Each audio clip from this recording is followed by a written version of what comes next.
O Supremo Tribunal Federal termina hoje as audiências públicas sobre a regulação das plataformas digitais.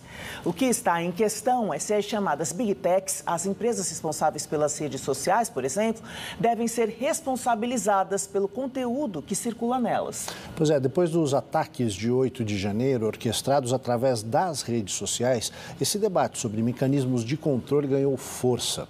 Sobre isso, eu conversei com a representante de uma das entidades que participa do debate. A advogada Iná Jost é coordenadora de liberdade de expressão do Internet Lab.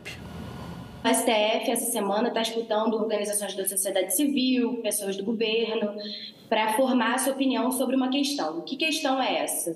A gente está discutindo a constitucionalidade do artigo 19 do Marco Civil da Internet, que é uma lei lá de 2014, que a gente fala que é o diploma fundador da internet, da regulação da internet no Brasil. O Marco Civil, ele consignou um regime de responsabilidade das plataformas, que as plataformas não terão responsabilidade pelo conteúdo que é postado por terceiros e que elas só deverão retirar esse conteúdo postado por terceiros em 2 casos. Um caso seria quando existe uma decisão judicial determinando a retirada desse conteúdo. Então, eu, por exemplo, me senti lesada por alguma coisa que o Aldo postou, e aí vou ao judiciário e pleiteio a retirada desse conteúdo. Ou em caso de divulgação de imagem de nudez sem consentimento das partes.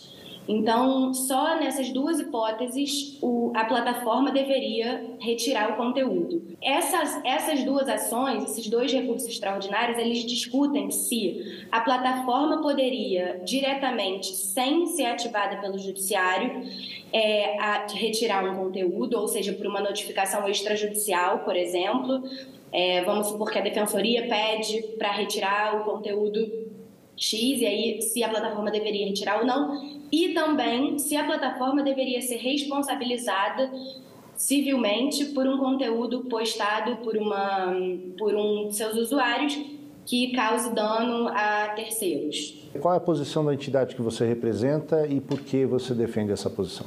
A gente defende, o Internet Lab defende a permanência do artigo 19 do Marco Civil da Internet. Primeiro porque a gente acha que o crivo judicial é um crivo importante para definir qual é o conteúdo legal ou ilegal que circula na plataforma. Existem muitos casos de ações judiciais de pedido de remoção de conteúdo que o judiciário defende que não deve ser retirado. Então, se a plataforma chega e retira esse conteúdo sem um pedido judicial, a gente está correndo o risco de que ela retire conteúdos demais.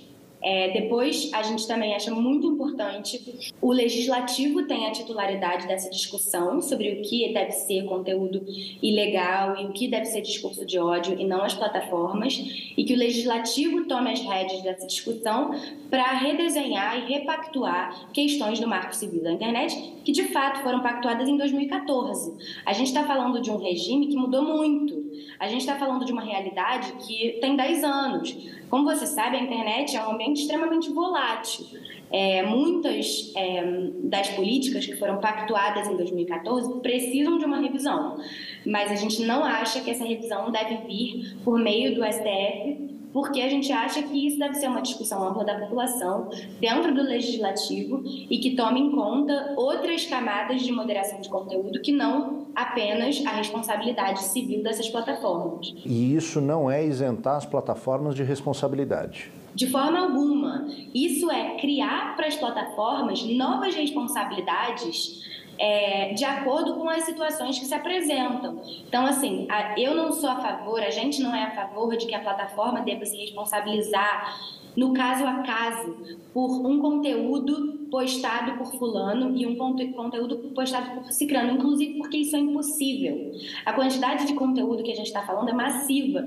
A gente está falando da nossa vida cotidiana dentro do espaço das plataformas. Então, é fundamental que a gente pense na moderação de conteúdo em escala industrial, de uma maneira sistêmica, e não no caso a caso. Porque se a gente for para o caso a caso, a gente vai cometer erros. E a gente não vai conseguir abordar a questão como a questão necessita ser abordada, que é em escala industrial. Então, se você edita uma lei que faz com que as plataformas prestem contas sobre a sua atuação, se a gente obriga que as plataformas tenham mecanismos de transparência sobre a sua atuação, a gente consegue abordar a questão de uma forma sistêmica e saindo de uma lógica de caso a caso que não só não é prestativa o suficiente, como pode cometer erros e lesar o discurso e no seu último fim, a liberdade de expressão.